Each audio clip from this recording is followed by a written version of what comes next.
네, 2024년 4월 12일 이정훈입니다. 이재명 이번 총선에서 이겼죠. 승자의 저주에 대해서 이야기하겠습니다. 이재명 대표, 당신은 총선 이겼지만 이긴 게 아니야. 선거는 선거고 재판은 재판이야. 네. 선거에서 이겼다고 이재명 대표가 재판에서도 승리할까? 그런 기대를 한다면 착각일 수도 있다는 얘기를 하고자 합니다. 대한민국 법정에 이재명 구속영장을 기각한 유창훈 판사, 이재명 재판을 질질 끌다가 사표를 던진 강규태 같은 판사만 드글드글 한다고 생각한다면 이건 오산입니다. 총선이 끝나고 이틀이 지난 4월 12일 서울중앙지법 형사합의 21부에서 KH부동산 디벨롭먼트 회장인 이동규 씨 재판이 있었습니다. 그는 특정범죄 가중처벌법상의 알선수재 혐의로 기소된 사람입니다. 이 재판이 선고를 하는 자리였는데 허경무 부장이 이끄는 형사합의 21부는 이동규 KH 회장에게 징역 4년을 선고했습니다. 그런데 이 선고가 흥미로운 거는 검찰은 그 앞에 결심해서 징역 3년이 적정하다 하면서 징역 3년을 구형했었는데 검찰이 요구한 것보다도 오히려 1년을 늘렸습니다. 징역 4년을 때렸습니다. 재판장이. 그러면 이동규 회장의 혐의는 뭐냐? 지금 이재명 옛날 성남시장이 개입된 사건 중에 백현동 개발 사업이 있죠. 백현동 개발 사업은 아시아 디벨로퍼 회장 정바울 회장이 했던 겁니다. 근데 이 백현동 개발이 문제가 돼서 정바울 씨는 현재 구속돼 있죠. 그가 검찰과 경찰의 수사를 받게 되자 그는 이제 이 이동규 씨한테 정치권 인맥과 전관 변호사는 주로 검찰이나 법원에서 근무하다가 막 나온 변호사입니다. 전관 변호사들을 통해 경찰의 힘을 써달라 이렇게 부탁을 했고 그거를 이동규 회장은 하겠다라고 했던 모양이죠. 이동규 회장은 이런 사건은 법무부 장관이나 검찰총장에게 이야기해야 된다. 이렇게 얘기했다는 것이 2022년 5월경입니다. 2022년 5월이면은 윤석열 후보가 대통령에 당선돼서 막 정부를 짤 때입니다. 엊그제 영장 전담 판사하고 같이 골프를 친 사람을 찾아냈다. 예, 이재명 구속영장을 기각한 사람이 유창훈 영장 전담 판사였죠. 요거는 이재명 씨 사건에 관련된 건데 어쨌든 이 정바울 씨에 대해서 구속영장이 청구되면 구속할 건가 말 건가 판단하는 그 판사와 함께 골프를 친 사람을 찾아냈다라고 이동규 씨가 얘기하면서 이 정바울 회장한테 13억 3,616만 원을 받았다는 겁니다. 이건 검찰이 밝힌 건데 정작 검찰이 수사를 할 때는 이동규 씨는 일체 이런 돈을 정바울 회장한테 받지 않았다라고 주장을 했는데 검찰이 기소를 해서 재판이 열리니까 돈 받은 걸 인정했어요.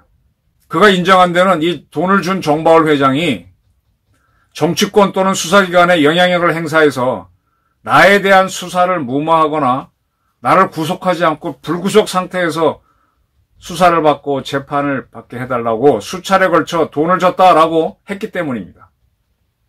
이거는 이 재판부, 오늘 이 재판부에서도 사실로 인정을 했습니다. 그렇게 되니까 이동규 씨는 재판부에서 돈 받은 건 다 인정했어요. 13억 얼마 받았다. 이렇게 인정을 하게 되면은 왜 우리도 자수를 하게 되면 형을 낮춰주잖아요. 봐주기도 하잖아요. 아마 이동규 씨는 이렇게 자백하고 반성하겠다 그러면은 형을 좀 낮춰줄 걸 기대한 것 같은데 오히려 1심 재판부는 검찰이 요구한 것보다도 1년을 더 선고했습니다.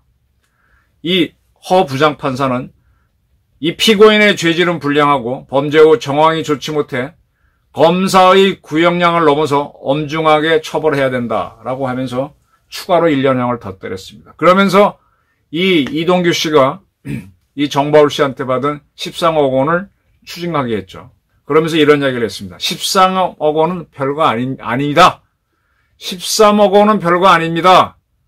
수사기관이 적정하고 공정하게 공무를 집행할 거라고 기대하는 사회 일반의 신뢰를 해친 것에 비하면 별거 아닙니다. 그랬습니다. 자, 우리나라에서는 수사기관이 수사를 하죠. 그들이 공정하고 수사할 거라고 기대를 합니다.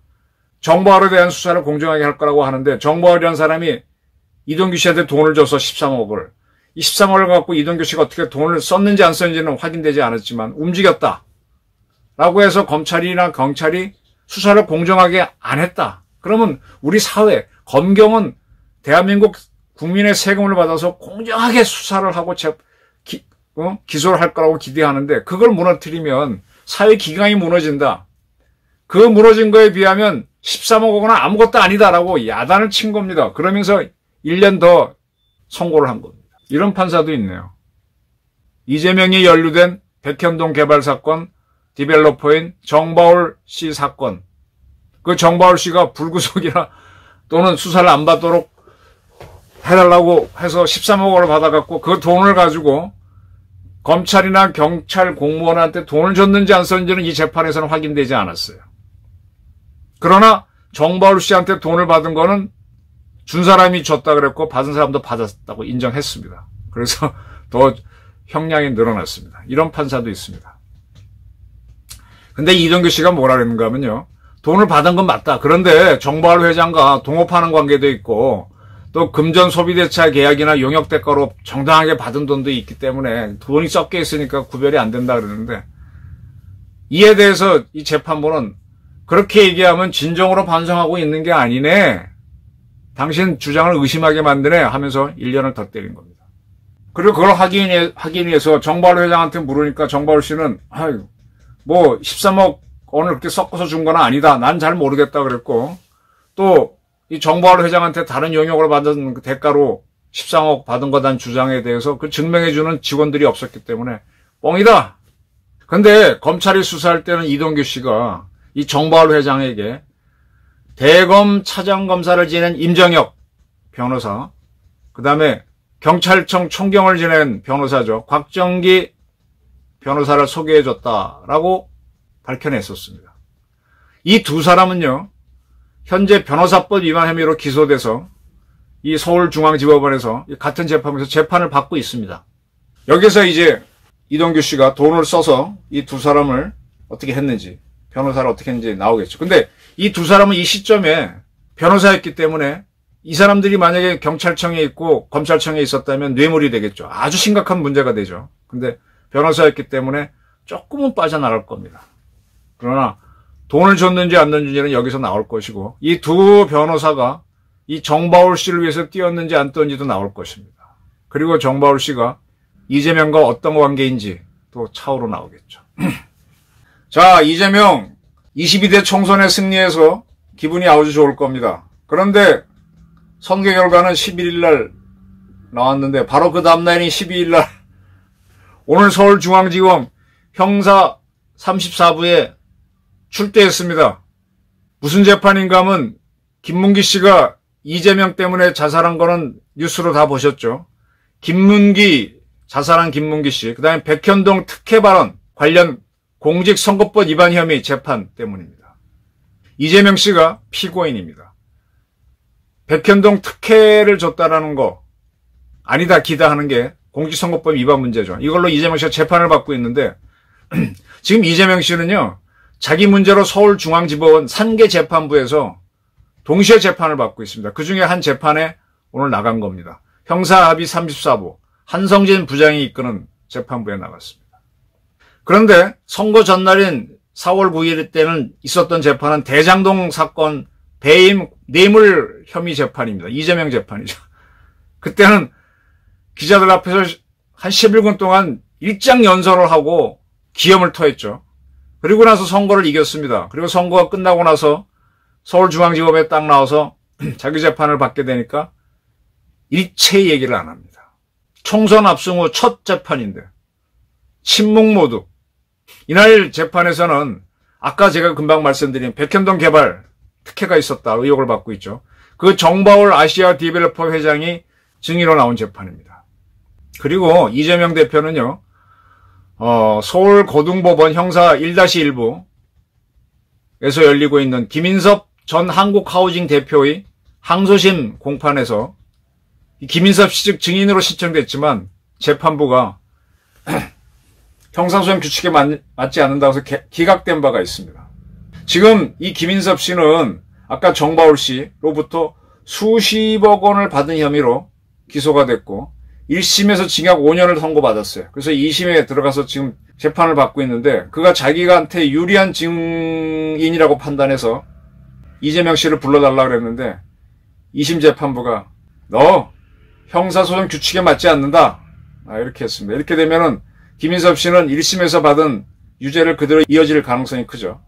그러면 김인섭 씨가 정발로부터 돈을 받았고 김인섭 씨는 이재명 선거를 위해서 뛰었던 사람이니까 이재명은 또 다른 재판에서 유죄를 받을 가능성이 높아집니다. 무슨 얘기인 줄 아시겠죠? 백현동 특혜 발언 그 문제에 대해서 지금 공직선거법 위반으로 재판을 받고 있습니다. 이재명 씨가 이 선거법 위반으로 유죄를 받게 되면 지난 대통령 선거에서 15% 이상 득표를 했었죠. 그는. 그래서 정부로부터 한 500억 이상의 지원금을 받았습니다. 그걸 토해내야 됩니다. 요 이야기는 지금 대구지사인 홍준표 씨가 박근혜 대통령이 탄핵되고 난 다음에 그 당시 국힘당의 전신에서 대통령 후보를 정하지 못해서 아주 난리를 쳤었죠. 누굽니까? 유엔 사무총장 했던 그분을 하다가 뭐 하다가 다 무산돼서 홍준표를 하라 그랬는데 홍준표 씨는 이렇게 얘기했죠. 그때 우리 당 지지율이 44%밖에 안 됐다. 그럼 투표에 들어가게 되면은 15% 지지를 못 받으면 정부 지원금이 안 나오니까 이건 뭐 그러면 정당에도 그 정당 직원들이 노조를 만들고 그 사람들 봉급을 줘야 되는데 난리가 나죠. 자기가 뭐 열심히 뛰어서 그때 안철수가 독자적으로 나와갖고 안철수랑 표가 갈리니까 어차피 50%쯤 가져러 오는데 둘이 나눠 가지면 25%. 근데 지는 게임이니까 20% 못 갖고 15% 못 가지면 큰일 나는 거죠. 쩔쩔맸는데 자기가 15% 이상 받았다.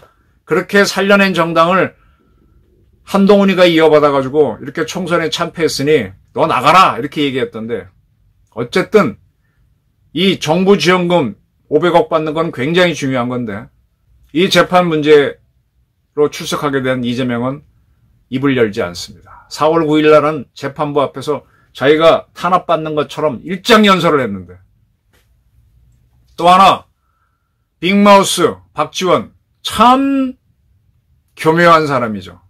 저런 사람이 아니 자기 사이가 마약 문제로 걸려 있는데 가족 중에 원래 외국 국적자가 없어야 국가정보원장이 되는데 참 문재인은 이상한 사람, 진짜 이상한 사람이에요. 북한과 어떻게 대화하려고 박지원을 썼어.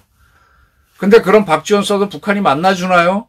북한이 원하는 거는 문재인을 만나는 게 아니라 트럼프 미국 대통령과 만나서 어떻게 담판을 지려고 하는 건데 그래서 문재인이가 이렇게 어떻게 해보겠다고 하니까 그걸 이용했던 건데 트럼프한테 2번 보이콧, 노딜을 망신을 당했습니다. 그래서 문재인, 소개했던 문재인을 삶은 소대가리, 특등 머자리, 이렇게 욕을 했는데, 이걸 박지원 세운다고 됩니까?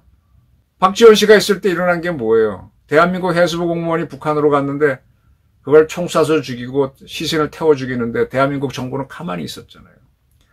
그때 박지원 씨가 북한에서 이상하게 보내준 통지문을 들고 왔는데 그게 4개 버전이 있다는 건 제가 그 당시에 이미 공개를 해갖고 이 박지원 엉터리라고 했는데 이 박지원 씨도 서울중앙지법 형사 25부에서 이 해수부 공무원 사건 은폐 혐의로 재판을 받고 있습니다. 지금 박지원 씨는 해남 완도 진도에서 당선됐죠. 더불어민주당 후보로 나와서 아마 최고령 후보 당선자일 겁니다.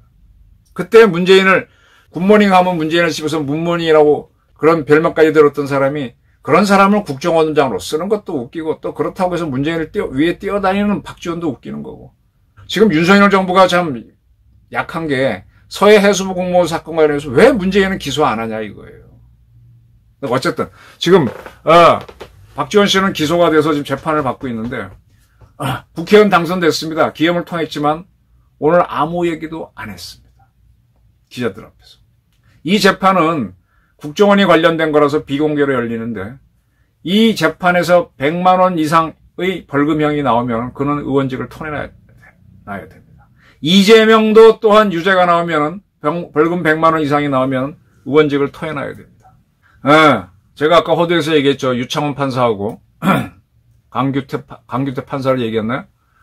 유창훈 판사는 이 구속영장 국회에서 이재명 체포하라라고 체포 동의안을 해줬는데 그게 자기 앞에 왔을 때 뭐 야당 대표로서 증거인멸 도주의 우려가 없다고 구속영장을 기각했던 사람이죠.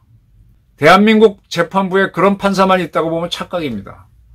지금 대한민국 재판부가 문제가 많긴 하지만 그런 사람만 있는 건 아니에요. 아까 말한 대로 허판사 이런 사람들은 오히려 더 형을 더 늘려서 주기도 하고 네, 그러고 있습니다. 강규태 판사. 이 친구는 선거법 관련 재판은 신속하게 해야 되는데 그걸 질질 끌다가 본인이 사표를 내고 나와버렸어. 그러면 이재명은 계속 국회의원직을 유지하는 거 아닙니까? 그래 놓고 나서는 자기네 단톡방에다가 내가 사또도 아니고 나한테 부담을 주느냐 이렇게 했습니다. 대한민국에 강규태 같은 판사만 있는 게 아니에요. 지금 이재명이 이었기 때문에 유창훈, 강규태 같은 판사들이 많아지겠지. 혹시 이재명이 3년에 대통령 되면은 또 어떻게 될지 모르지만 그러나 본인이 윤리의식에 자신이 있고 그렇게 자기 뭐 출세하는 거예요. 제가 가끔 공무원들 만나면요. 정말 진급하고 싶다는 병에 빠지면은 우리 아버지 비리라도 갖다 바치겠다는 사람들이 있고 뭐 정권을 위해 공작을 하겠다는 친구들도 있습니다. 아니 동아일보에도 있었고 다 있어요. 그거 참 진급하고 아니 군인들도 보게 되면 진급시증만 되면은 죽었던 사람들이 관에서 다 나온대잖아요. 나 진급한 거 발표 안 됐냐고. 이미 죽은 사람들조차도. 그만큼 진급을 죽은 다음에도 목말라 한다고 하지만 그러나 그 와중에도요. 진짜 법대로 하는 사람도 있습니다. 이재명은 총선에서는 이겼지만 그러한 판사들과의 싸움도 해야 될 겁니다. 승자의 저주에 걸릴 수도 있다는 얘기입니다. 대한민국 법원에 유창헌, 강규태 같은 판사만 있지 않다. 저는 단언합니다. 이재명이 대한민국 법원을 능멸할 수 있을까요? 지켜보시죠. 감사합니다.